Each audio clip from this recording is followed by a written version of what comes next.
Clément Goudin, champion de France 93 kg, Open.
Bonjour à tous, aujourd'hui nouvelle vidéo, nouvelle rencontre avec Clément Goudin, champion de France en titre en 2019 en catégorie Open moins de 93 kg.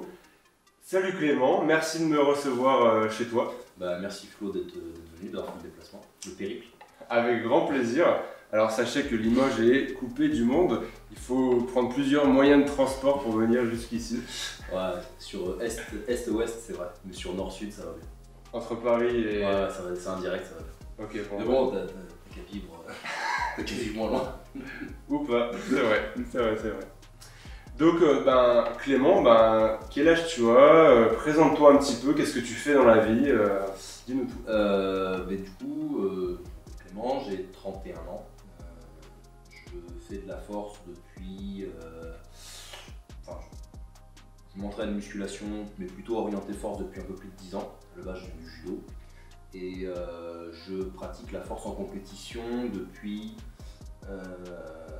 la création du RAW, donc 2014, saison 2014-2015. Alors, pardon de te couper, mais j'ai vérifié sur le Club 150, donc source peut-être pas fiable, hein, que ta première saison c'était en 2013-2014. 2013-2014. Et tu as fait 25 compétitions depuis. D'accord. Voilà. Si tu veux, je reprends ma coup de vieux. Ouais. Et 2013-2014, et donc du coup, la création du RAW. Et j'avais fait mon premier championnat de France en 2014 à Port-la-Nouvelle. Avec des places pas terribles, plutôt des places d'honneur, 6e, 8e, 6e. Puis petit à petit, en progressant, en travaillant, jusqu'à gagner les championnats de France en 2019. Et mon premier total en compétition, j'étais déjà en moins de 93, j'ai toujours tiré en 93. T'as toujours tiré Ouais, sauf des premiers pas, où là j'étais à 95 kg, un truc comme ça. Mais sinon j'ai toujours tiré en 93, et j'avais fait un total, je crois, quelque chose comme 585 ou 590 pour ma première compétition. Première compétition. Ce qui est relativement quand même un bon niveau pour le commun des mortels, entre guillemets, qui s'entraîne en musculation. À l'époque, je me rappelle encore, le minima France Open Elite, c'était 575. Pour la première saison de la création du RAW, donc ça va en faire rire beaucoup. Parce que maintenant, c'est le minima National 2 93. Ah oui, ça a bien... Ouais, c'est ça. Et le minima, je crois, 93, ça doit être 680 ou 690, un truc comme ça maintenant. Donc il a pris plus de 100 kg en 6-7 ans. Stratosphérique. C'est à l'image du niveau, parce que finalement, quand tu regardes les nombres de qualifiés dans chaque catégorie, tu as entre 12 et 20 qualifiés par caté.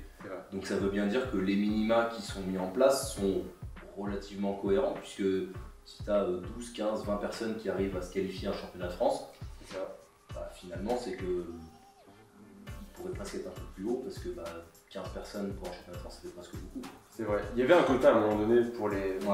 Il y a eu un quota parce que les 2-3 premières années justement, donc ces années-là où c'était relativement accessible. Je crois bien que moi, mon premier championnat de France, donc j'étais sur plateau B, parce que j'avais pas un gros total d'engagement, et je crois qu'il devait être 22 ou 23, un truc comme ça, juste en 93. Ce qui est énorme. Ce qui est énorme, ça fait des compétitions relativement à rallonge, et finalement, avec le recul, bon alors, moi j'ai eu l'opportunité de le faire, et ça m'a motivé à progresser encore, donc c'est bien, mais est-ce que j'avais réellement ma place sur un championnat de France à cette époque-là? Alors je termine 6ème, donc oui peut-être, mais avec le minima de qualification que j'avais, c'était pas suffisant. Pas forcément. Okay. Et du coup là c'est plutôt le côté force, et au niveau de la vie personnelle, qu'est-ce que tu fais dans la vie? Alors je cumule deux travails, j'ai un travail à mi-temps dans une école, okay. Extraordinaire, et sinon le gros de mon activité c'est sur du coaching en ligne, okay. En powerlifting notamment. Okay. Développement de la force, tout ça, de manière générale, un peu d'haltéro, un peu d'entraînement hybride. Et voilà, le gros de mon activité, du coup, c'est plutôt ça. Oui, parce que du coup, donc, tu as quelques saisons du coup de force. On te connaît également, peut-être que la plupart, enfin quelques-uns d'entre vous le connaissent à travers les SP Games par exemple, avec Rudy Koya. Avec Rudy, c'est vrai. Que tu as remporté 2 fois sur trois fois de suite. Et Rudy, si tu nous regardes, pour l'anecdote, la dernière année, j'ai gagné les 6 épreuves sur 6 et Rudy était derrière à chaque fois, et du coup il était complètement dégoûté. Mais voilà, ça c'était une aparté entre Rudy et moi. Ah, c'est sympa, à part qu'il n'y a pas de règlement, Rudy triche. Rudy essaye de tout faire pour gagner, mais malgré ça il gagne pas. Non, je fais ça, voilà. Et voilà, c'est tout. Mais sinon, très sympa. C'est bien marré, ouais. Je pense qu'il y avait cette pépité un peu quoi. En fait, quand je suis arrivé là-bas, j'arrive à Annecy et tout, il a commencé à dire ouais, tu vas faire 2ème là-dessus, tu vas faire 2ème là-dessus, au une planche, au machin et tout. On verra demain. On verra. Et en fait, je le fumais partout. Donc le grand chelem quoi. Ouais, c'est ça. Et là, du coup, j'ai dit bon, allez, ça va aller. En fait, blague à part, donc, en général, je faisais ma prépa force, et c'est vrai que je faisais un peu de muscu et tout sur mon hors-saison, et ça correspondait bien avec sa compète qui était mi-juillet, vers le 14 juillet. Hors saison force. Hors saison force, en fait, bah, moi j'avais mon hors saison force avec pas mal de muscu, là c'était une compète de muscu, c'était sympa, c'était une bonne ambiance, j'avais des copains là-bas et tout, donc c'était cool. Et puis bah, après, quand j'ai voulu aller un peu plus loin en force, que j'ai commencé à voir que je pouvais aller sur des podiums et avoir l'objectif de gagner le championnat de France, et pourquoi pas d'aller à l'international sur un championnat d'Europe par exemple, je me suis dit qu'il allait falloir arrêter de courir plusieurs lièvres à la fois et vraiment se concentrer un peu plus force. Et donc c'est à cette période-là où j'ai arrêté de faire des compétitions haltéro, j'ai arrêté de faire des compétitions de strongman, j'ai arrêté de faire des SP Games, je me suis vraiment concentré sur la force. Et donc avec Alex Bigoud comme coach, oui. Et c'est là où j'ai eu presque ma plus grosse progression, puisque je suis passé rapidement de en gros 6,80 de total à 735 en 2019 aux France, là, en 18 mois, 18-20 mois, quelque chose comme ça. Donc une grosse progression quand même, partant d'un niveau de performance qui n'était pas si mal déjà. Carrément, donc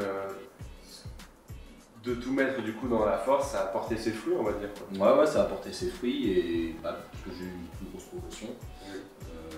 Et puis aussi mentalement ça m'a permis de vraiment me dégager et de me consacrer vraiment à ça. Et on parlait tout à l'heure un peu de l'aspect mental, de la progression, de la performance et tout.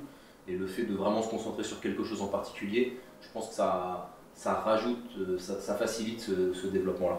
Tu as quel antécédent sportif un peu? Donc tu parlais du judo un petit peu, donc tu as touché un peu au strongman, un peu la haltérophilie, dis-moi un petit peu. Bah alors en fait moi j'ai commencé le sport très jeune, vers 5-6 ans, j'ai commencé à faire du judo. D'ailleurs j'ai toujours une licence de judo, alors ça fait... T'as une licence de judo? Ouais, toujours, ouais, ça fait du coup 31, ça fait 26 ans de non-stop de licence de judo. Tu en fais encore? Là avec le Covid et tout c'est un peu compliqué, mais jusqu'à France 2019 j'en faisais toujours un peu, j'allais toujours m'entraîner une fois par semaine avec les cadets du pôle espoir à Limoges. Alors juste je coupais 3-4 semaines avant les compètes, j'ai arrêté d'y aller pour pas te blesser bêtement, tu sais, tu te retrouves un doigt ou je sais pas quoi. Je m'entraînais, ça me faisait bouger, ça me faisait un peu transpirer, ça me faisait du bien. Et après, j'ai un peu arrêté d'y aller, puis après il y a eu le Covid et les complications, donc ça fait plus d'1 an que je suis pas monté sur un tapis. D'accord. Mais ouais, sinon je continuais d'y aller, d'aller bricoler un peu, ça me faisait du bien. Ça permet de bouger un peu dans l'espace. Mais Quoi. tu sais que les blessures que j'ai eues, notamment au dos, en fait, quand j'en discute avec les gens qui me suivent en kiné, ils me disent que c'est un déficit de rotation, en fait, de force de rotation. Et le judo, il y a beaucoup de rotation. Et je pense que d'une certaine manière, le fait de faire ce sport annexe, d'aller sur des amplitudes un petit peu Extrême. Ouais, mais au moins qu'ils sortent du schéma moteur force athlétique, tu vois. Le fait de sortir de ça, bah, ça me permettait quelque part de faire une forme de prophylaxie un peu et d'avoir un peu de prévention au niveau des blessures. Et je pense quand la situation sera un peu calmée et tout, je retournerai un petit peu gentiment. Après, c'est avec les gamins, enfin c'est des cadets, mais Oui. Ils ont quel âge? Entre 14 et 16 ans. Ok. Donc ça va, mais bon, bah, ça permet de transpirer, de bouger un peu et tout, et ça c'est vrai que c'est quelque chose que j'aimais bien. Et eux, ça leur fait un sparring partner un petit peu. Qui est gros, un peu solide. C'est ça, ouais. Ça marche. Et voilà. Et après, bon bah, donc je fais du sport. Arrivé au collège, bon bah, du NSS, beaucoup de trucs, du basket, de la clé, du hand, enfin la totale quoi. Ensuite, je suis parti en STAPS. En STAPS, j'ai fait pas mal de trucs. J'ai joué au hand. Quand j'étais en STAPS, je faisais pas mal d'athlé aussi. Et différents sports, j'ai touché un peu à tout. Par la natation, je suis très très nul. Ah ouais? Bah, tu vois, une pierre. C'est cool, hein. C'est la cata. Ouais. Et tu me mettras dans le teasing, moi à la piscine. et voilà, et après, bah, ouais, là, très vite, donc j'ai commencé la muscu pour le judo, pour remplir ma caté de poids en fait. Et assez vite, j'ai été pas mal. La première fois que j'ai fait du coucher, j'ai fait un max à 75 alors que je pesais genre 68 kg, tu vois. Ok. C'était la première fois que je faisais du coucher. Donc ça a quand même une grosse évolution au niveau du poids de corps aussi, en même temps. Ouais, parce que je partais de ça, 68 kg, un truc comme ça. Et à l'époque, c'était pour remplir la caté de judo, donc la caté de judo c'était moins de 73. D'accord. Ça fait doucement rigoler maintenant. Il y a combien de temps? Quand j'avais 18 ans, donc 13 ans. Ouais. 13 ans, ok. Et puis bah, petit à petit, je me suis pris au jeu de progresser, mettre 2,5 kg de plus chaque semaine. Et puis j'ai toujours beaucoup aimé la prépa physique, tout ça. Je me suis intéressé à ça, au développement quoi. Et je suis un passionné d'entraînement et j'aime m'entraîner. Et voilà, naturellement en fait, tu arrives à petit à petit, il y a des choses qui se construisent, et tu progresses et puis voilà quoi. Quelle importance a la force athlétique dans ta vie au niveau timing, au niveau nerveux, au niveau implication, etc. Je dirais, alors depuis un an et demi, peut-être un peu moins, mais quand même c'est assez important. La première chose que je fais quand j'ai mes contraintes de la semaine, le boulot, etc., la vie de famille et tout ça, c'est caler mes entraînements. Quand est-ce que je m'entraîne? Okay. Voilà, ça c'est le premier truc que je fais. Ensuite j'essaye d'organiser le reste autour de ça. Après niveau récup, j'essaye de me coucher tôt et t'as envie de regarder un Netflix de plus, mais tu dis non, je vais au lit, tu vois. C'est ça. Tu sais que pour le squat de demain. Ouais, voilà, puis même pas forcément pour le squat de demain, parce que le sommeil, la nutrition, tout ça, je parlais de l'entraînement tout à l'heure, sur 10, 15, 20 ans, tous les petits efforts accumulés, toute la régularité accumulée, elle paye à un moment donné. Bah, le sommeil, la récupération, la nutrition, l'hydratation et tout ça, même l'aspect mental, tous les efforts et tout ce que tu vas mettre en place, c'est comme une épargne à la banque, quoi. Chaque petit euro que tu mets en épargne, eh ben, il va être capitalisé à la fin et c'est lui qui va pouvoir éventuellement faire la différence. Et si tu te mets juste dur un peu pendant 3 mois, ça va pas forcément suffire. Ce qu'il faut, c'est capitaliser au très très long terme. Alors après, bon, c'est pas pour ça qu'il faut être un nutri-nazi et rien faire à côté. Bien sûr. Mais il y a un équilibre à trouver, mais chaque petit truc en plus que tu feras, si la contrainte mentale que ça t'impose n'est pas trop grande, ce sera du plus pour la suite. Donc concernant un petit peu la compétition et tes diverses expériences au cours de toutes ces années, tu as parlé tout à l'heure de l'approche mentale des compétitions. Et est-ce que justement tu te sers de certains souvenirs de compétition justement pour aborder telle ou telle rencontre ou telle séance d'entraînement? Et quel est ton meilleur souvenir justement à une compétition? Alors mon meilleur souvenir c'est vite vu, on en a parlé tout à l'heure, c'est les France 2019. Ouais. Comme je disais, c'est vraiment la compète parfaite de A à Z où rien ne pouvait se passer mal et où tout se passait bien et où toutes les planètes étaient alignées. Le cut, nickel, vraiment aucune fatigue. J'arrive bien lourd, cut parfait, bonne forme, le squat nickel. Je fais record au squat sur ma deuxième barre, record au squat sur la troisième, coucher, record plus 7, et ensuite le terre, je marche sur l'eau, vraiment sur tout le terre, comme je te disais, sur tout le terre, je me souviens de un truc en salle derrière, et sinon je me souviens de rien d'autre à part mes barres. C'est vraiment parfait, la sensation parfaite, un 9 sur 9 et tout, avec que des records. T'as l'impression que tu aurais pu faire une deuxième combat d'affilée presque. Ah ouais, mais j'étais. Ouais, il y avait une euphorie, il y avait tout qui était aligné, tu vois, et vraiment focus parfait, vraiment c'était top quoi.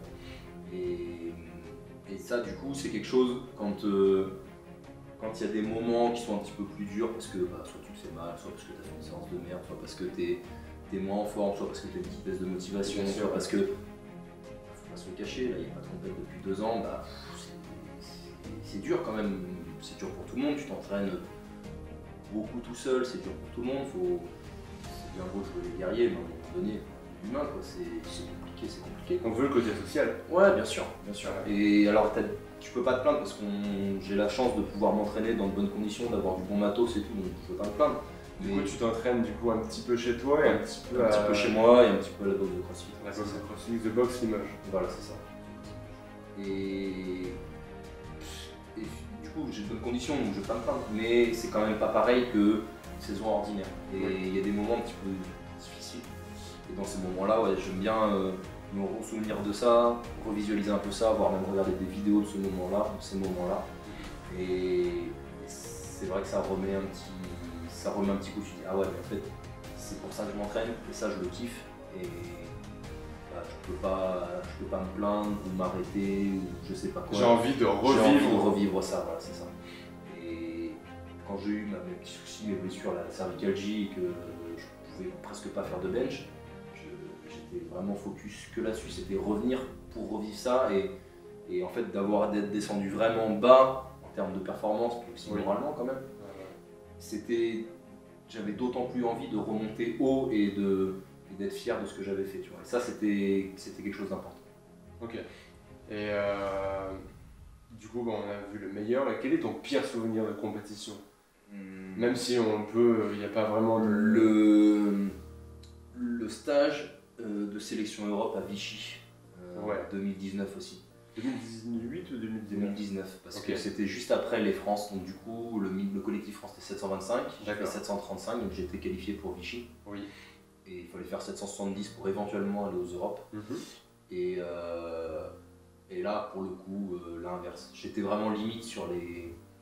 Il fallait 770, je venais pour 770, donc on avait réglé le match pour 770, sauf que je valais pas 770. Et j'avais pris le risque d'être plus lourd et de démarrer mon cut de beaucoup plus lourd pour essayer de gratter. Mais en fait, ce qui s'est passé, c'est que je suis arrivé livide, complet. Je partais de 97,5, un truc comme ça, pour aller en 93, donc un gros cut. Oui. Je suis arrivé transparent. Et en fait, j'avais fait la compète dans la baignoire, tu vois. Mais après, c'est bien quelque part parce que j'ai voulu tenter quelque chose un peu. Je savais que j'étais limite, je voulais un peu tenter le tout pour que ça passe. Et finalement, ça m'a permis de me rendre compte que ce type de cut, c'était pas adapté pour moi. Que 2 kg, 2,5 kg c'est bien et qu'au-delà, je vais y perdre du jus. Moi, je l'ai raté. Mais ça, c'est vraiment un mauvais souvenir parce que j'ai été déçu de moi et j'ai aussi quelque part un peu déçu les gens qui croyaient en moi et qui m'avaient encouragé. J'ai reçu plein de messages de gens qui me disaient allez à fond et tout. Parce que sur Instagram, j'avais beaucoup communiqué autour de ça. Et il y a pas mal de gens qui me soutenaient et finalement, je me suis dit, voilà. Genre, en gros, c'était Clément va aux Europes, en gros, ouais, c'est ça. Et là, c'était très décevant à la fois pour moi, mais aussi pour les gens qui comptaient sur moi, et ça, c'est un mauvais souvenir. Et comment gères-tu, entre guillemets, cet échec? Est-ce que ça te hante encore ou justement tu t'en sers pour... Non, ça me hante pas plus que ça, parce que, tu vois, l'analyse, elle est faite, tu vois. J'ai fait un gros cut, ça m'a fatigué, on a visé des barres qui étaient trop hautes par rapport à ce que je valais, et d'autant plus dans cet état de forme avec un cut n'importe quoi. Donc je peux pas être... alors t'es déçu forcément, mais avoir un échec c'est pas un problème si t'en tires les leçons et que derrière tu refais pas la même chose. Si à toutes les compètes d'après j'avais fait à nouveau des cuts de 4-5 kg, alors que je sais que ça me met minable, je suis un idiot en fait. Ouais, c'est ça. Donc ça je l'ai adapté. Ouais. Dans ma prépa il y a des choses que j'avais adaptées à ce moment-là et puis voilà, non je le vois pas comme quelque chose de négatif parce que le problème d'une compète parfaite c'est que tu veux le reproduire, tu veux retrouver le même truc mais tant que tu cherches à reproduire le même truc en fait tu veux pas le reproduire. Il faut que tu reconstruises une autre compète référence et c'est aussi le problème d'avoir une compète référence, c'est que presque le 735 de 2019 me hante plus que les échecs éventuels qu'il y a pu y avoir après, tu vois.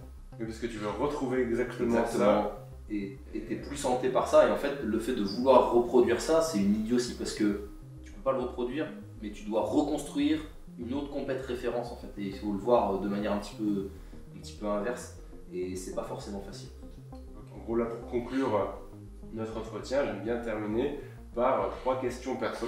Tout d'abord, quelle est ta musique préférée? Je sais que tout à l'heure, il m'a dit en off qu'il avait une musique spéciale hype. Est-ce que tu pourrais la révéler aujourd'hui? Je ne révèle pas ma musique de 3e barre. D'accord. Je veux bien parler de la musique des premières barres, mais pas de celle. Bah, ta musique de 2e barre, à la limite. Non, j'ai en gros 2 musiques que j'aime bien. Ouais. Une, je dis pas, et l'autre, c'est une de Rammstein Doldish, mais une version live à Saint-Pétersbourg qui envoie sévèrement la purée. En général, ma première barre de squat, je la fais avec ça. Et Ça te met dedans. ouais, en fait, la musique, elle est construite de telle manière, il y a une intro qui est très longue, et avec une rythmique, en fait, et à chaque fois, ils intègrent un nouveau truc. Et en fait, tout ce processus-là, qui dure, dans l'intro, dure quasiment 4 minutes. Et en fait, ça fait un peu monter la mayonnaise en moi, je me dis, allez, ça y est, c'est bon, c'est parti. Et donc là, on a parlé de la musique. Est-ce que tu as un film ou une série préférée que tu aimes bien regarder de temps à autre?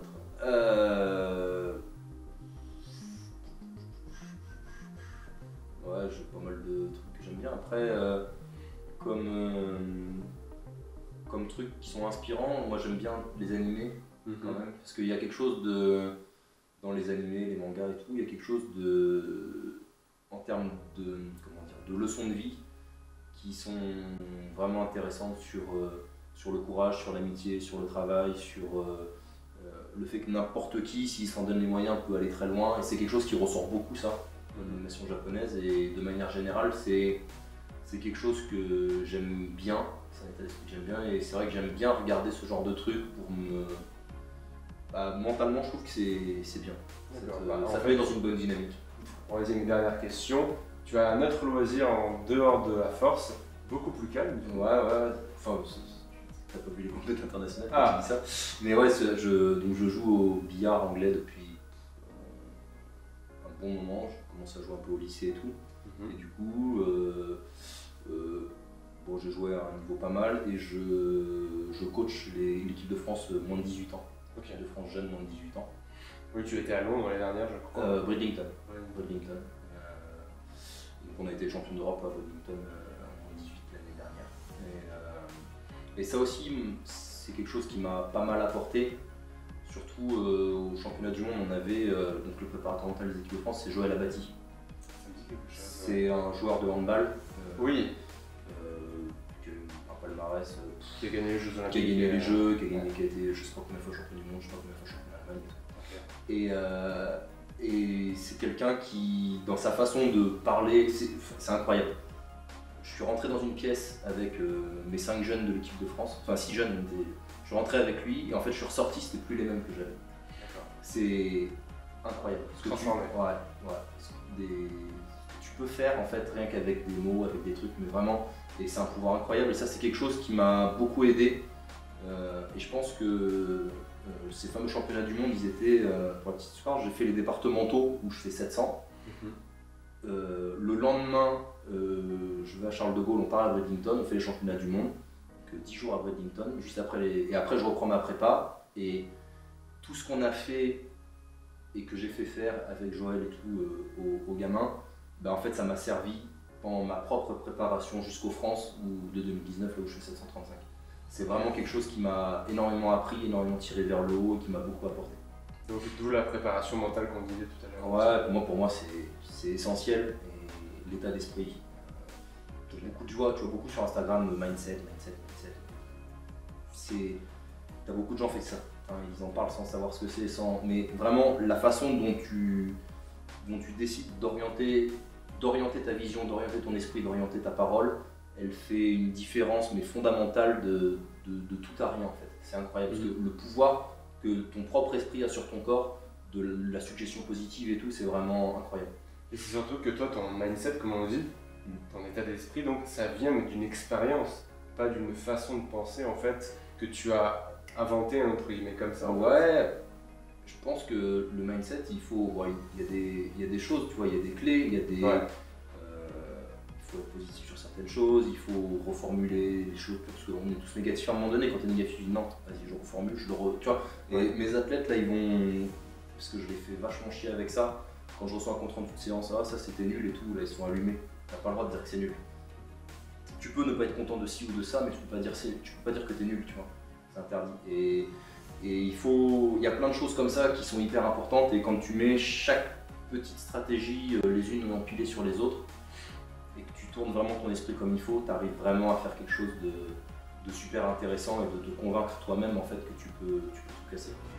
Bon ben en tout cas merci pour ces leçons de vie, merci pour ces leçons de power un petit peu. Ouais, merci à toi d'être venu, d'avoir fait le déplacement, puis merci pour ce que tu fais pour la force en général, etc. Mais quand il y a quelque chose qui se fait, il faut aussi donner de sa personne, donner peut-être un peu d'argent, 1 euro, on l'a tous les mois, pour que ça se développe et que ça aille dans le bon sens. Et ça c'est quelque chose, à mon sens, qui est vraiment important et toutes les initiatives en fait elles sont bonnes à prendre et il faut les soutenir. Merci pour tous ces mots, c'était pas prévu. Merci Clément. Vous pourrez le retrouver du coup sur les différents réseaux sociaux, dont Instagram, donc je mettrai le lien en description. Et on espère se retrouver très prochainement Pour des compétitions. Exactement. Pour des compètes. Voilà. Donc passez une bonne fin de journée, une bonne fin de soirée. Merci d'avoir visionné jusqu'à la fin cette vidéo. Et merci Clément pour cet accueil. Merci Flo, merci à tous. Salut!